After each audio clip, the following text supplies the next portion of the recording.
Hello guys, welcome back to the channel. Just do a little intro here. So this weekend I am going to be making a trip in my blue Tesla Model 3. This is a little picture of it I took this week.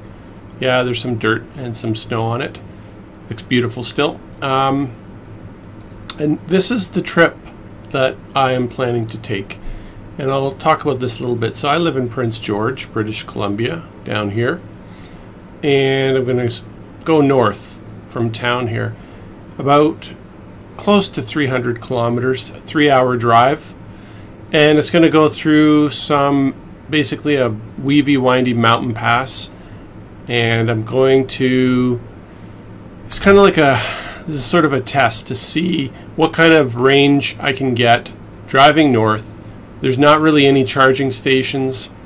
There is this campsite, an RV campsite called Caron Creek RV Park, and it's just south of a city called Chetwynd, and they have RV plugs there, Nema 1450s, and I called ahead. They are on PlugShare, and I guess I'll drive up there, 3-hour drive. I'll plug in for probably 6 hours. It's going to take that long to get enough charge so that I can drive back home in the same day. So I'm going to leave around 7:30 in the morning with 100% charge, drive up there, plug in, sit there for about 6 hours, and then drive back home. Now if I take a look at the satellite view of this same route, you can see here, this is kind of more or less flat plains, and then right when you get around McLeod Lake, you start kind of going into a valley, you start climbing into some mountains up here, go through the Pine Pass, which is some weavy, windy mountains here, and eventually to Caron Creek.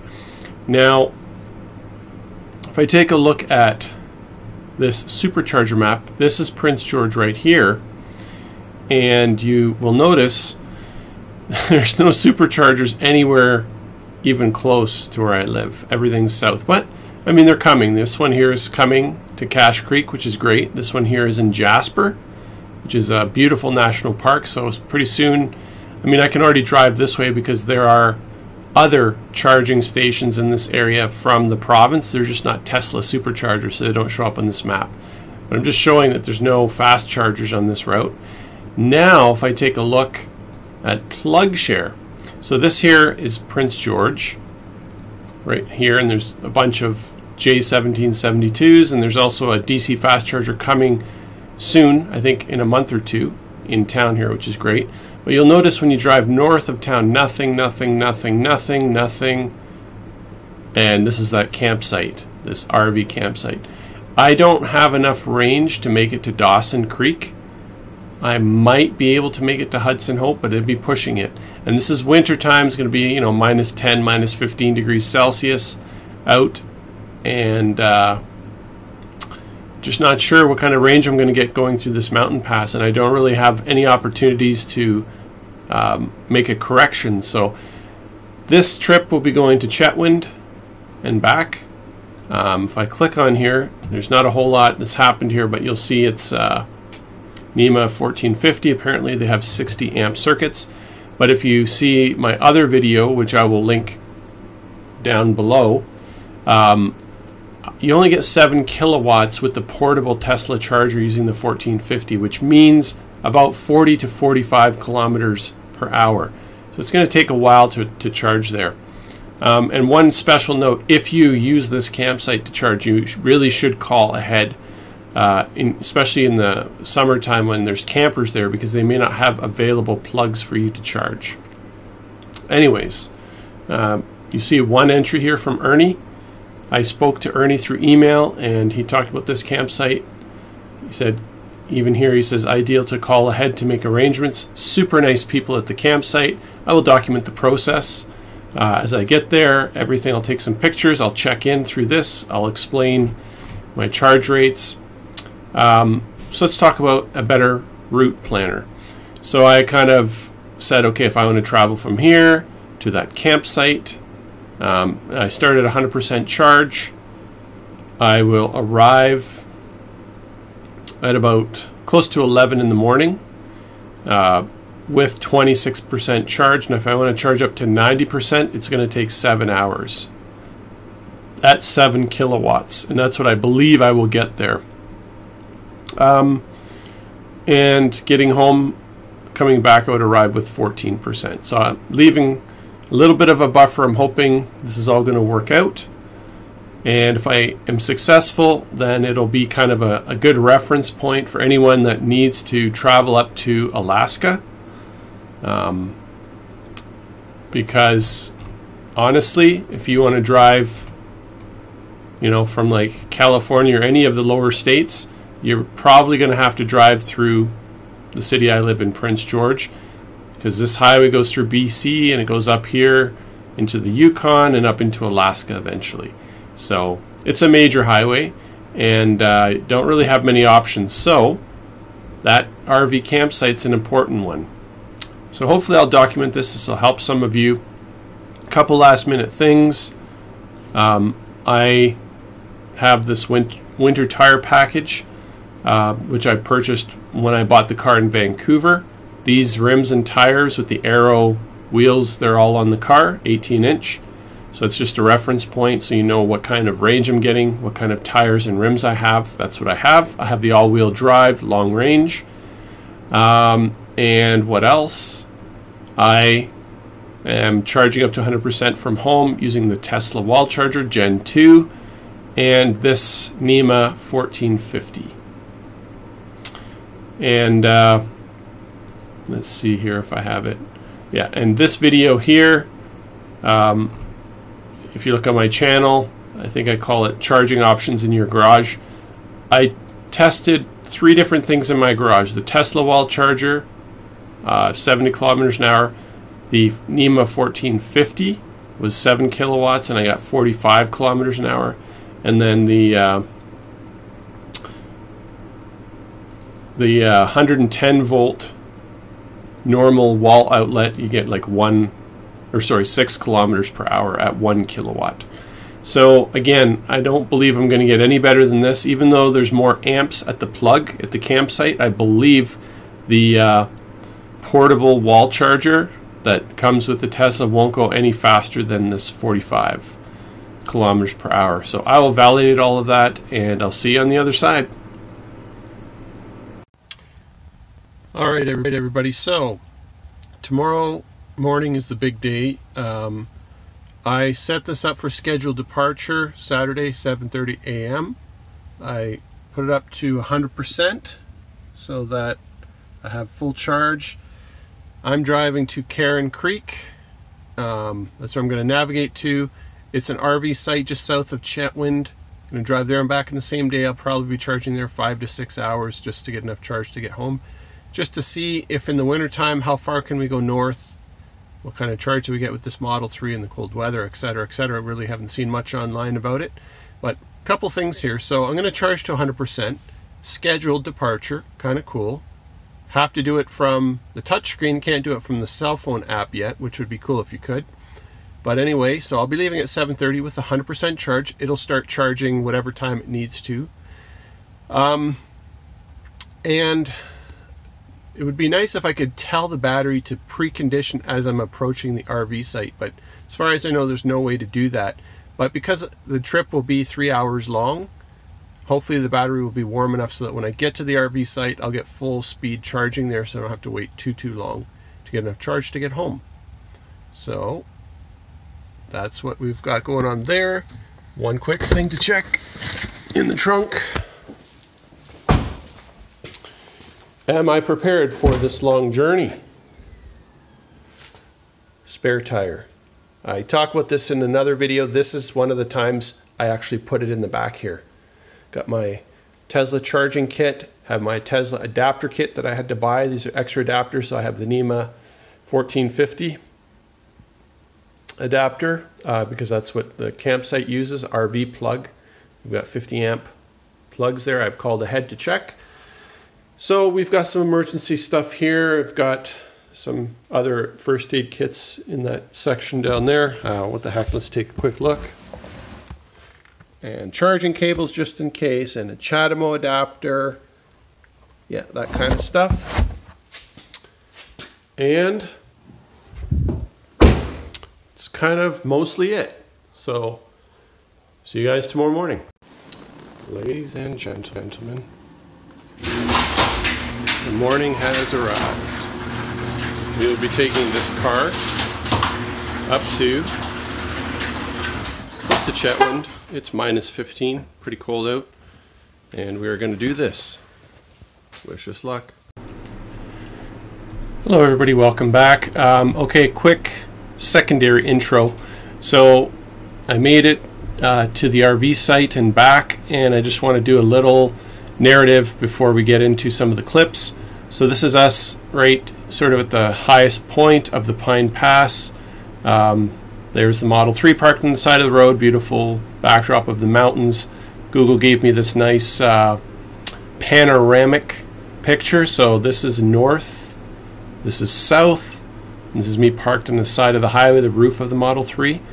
And you can see just this huge mountain range, snow all over the place, avalanche zones, all that kind of thing. Pretty cool. So quick recap.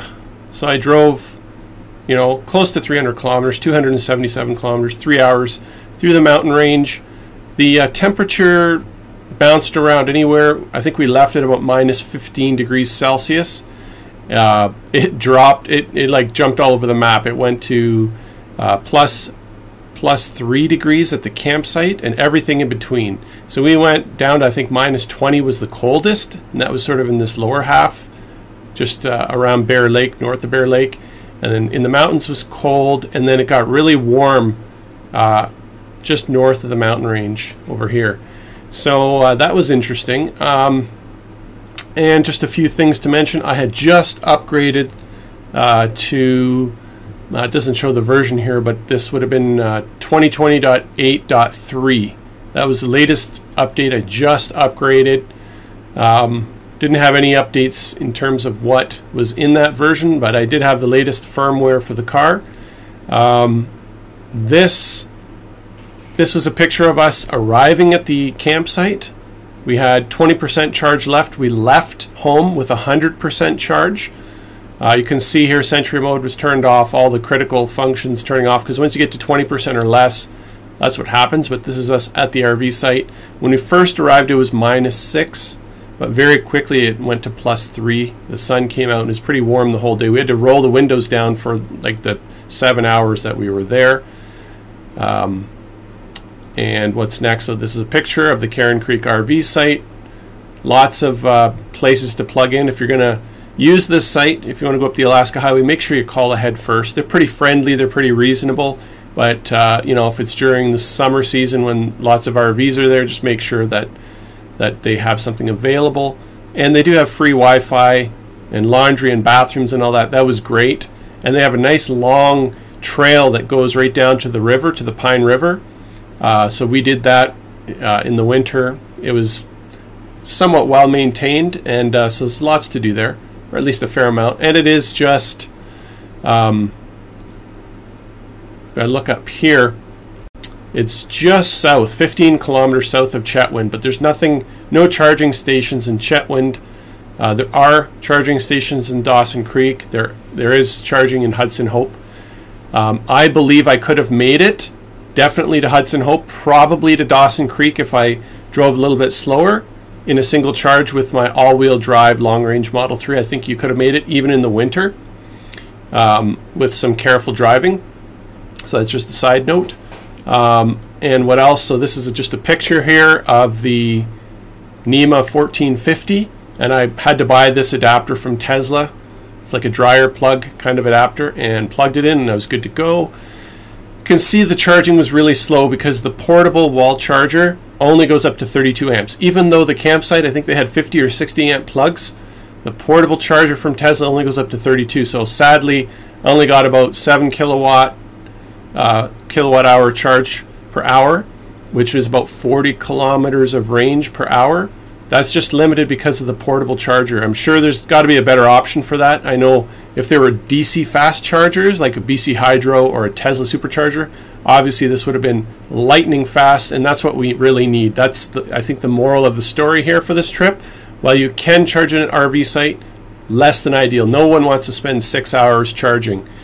So what else to say here? So this just shows at about 4:25 in the afternoon.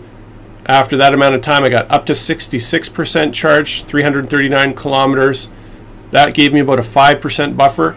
At the end of it all, I charged up to about 77%. Let's see if I have that slide. Yeah, I charged up to 77%, left at 6 o'clock p.m. You can see here it's 2 degrees Celsius. It's quite warm for most of the day. So I charged up to 77%. That was enough to get home. Didn't have to charge to 100%. And we ended up arriving home with 8% buffer. Sentry mode and all that stuff turns off. Get this low battery warning, blah, blah, blah. But made the trip fine. You can see it was -5 when we got home. And some of the video clips, I use this really cheesy camera just because that's really what my budget holds for these YouTube videos right now. Please subscribe to the channel. Click like. That will help. Eventually I'll get enough subscribers and hours viewed that maybe I can get a little bit of revenue and make these videos a little better. Anyway, so this is the camera I'm using, not the greatest, but not too bad. And you're going to see some video clips from this and also from the Tesla cameras themselves, but of course there's no audio from that. So I'm going to pick select clips, show some of the highlights, and then at the end I'm going to try to stitch together a fast forward version of the entire drive there and back. That's it for now. Thanks.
How would Autopilot work if it doesn't detect that?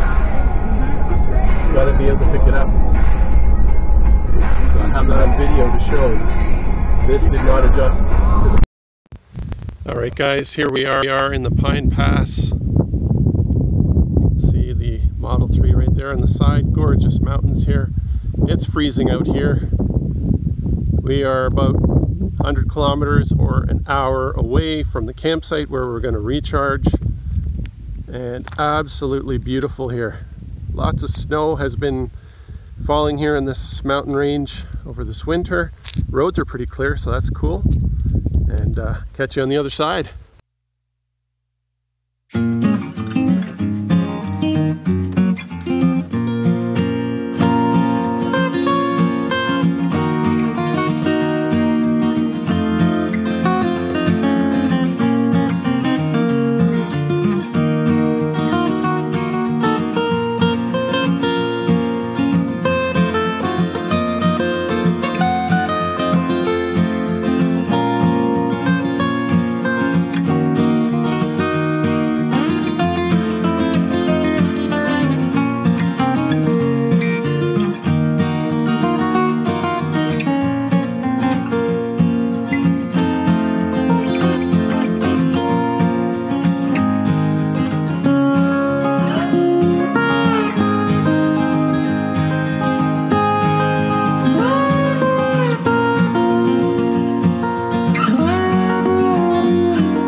guys, we're here at the campsite.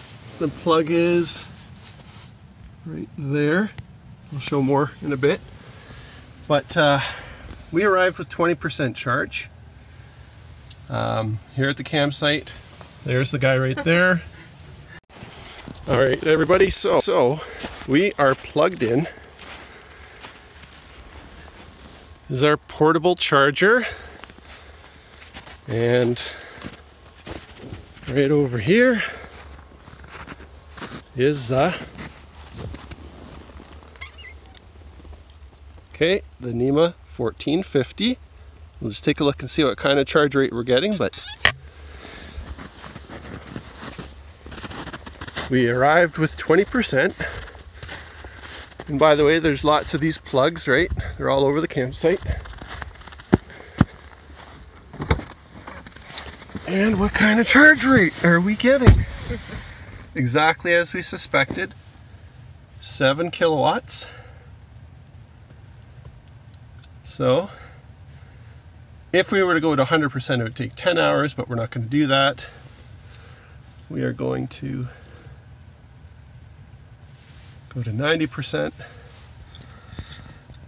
It says 9 hours. Yeah. We'll turn off the fan for now. All non-essential things, and we'll go for a walk and see how that goes. Ready to go for a walk? All right. All right, everybody, here we are walking on the trail. What did I spell in the snow? It's kind of hard to see, but there's a T. There's an E.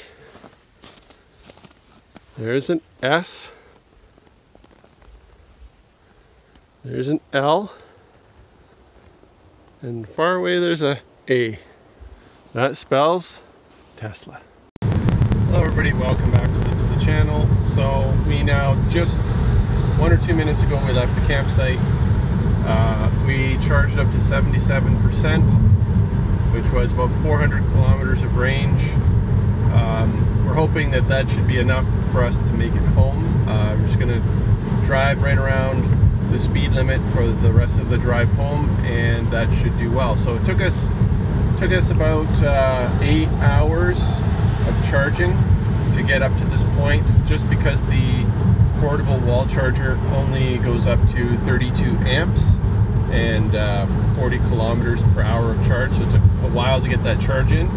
And that's one of the drawbacks of not having these DC fast chargers. If Chetwynd or Mackenzie or Dawson Creek, any of these places had, you know, a DC fast charger, that would help a lot. You'd get a lot of people coming in to your community, being able to travel through and stop there for, you know, at least 30 minutes to an hour. So I really think those communities should install some DC fast chargers. But in the meantime, this campsite is workable. If you had to drive north, you could charge a little bit there, or because in the summertime, I believe we could make it to Hudson Hope or to Dawson Creek in a single charge in a Model 3 long range.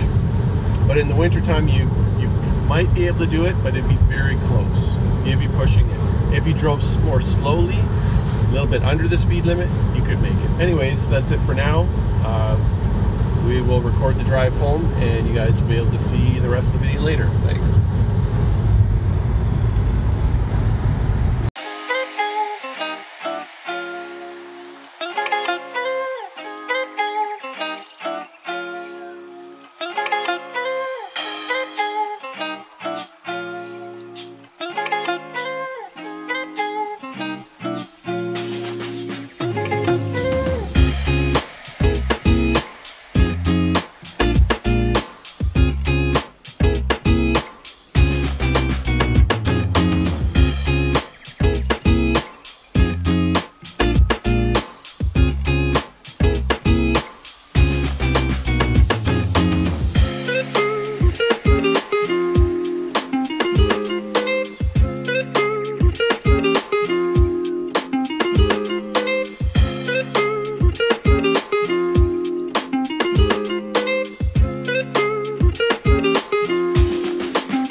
All right, everybody. Looks like we made it home with 7% battery.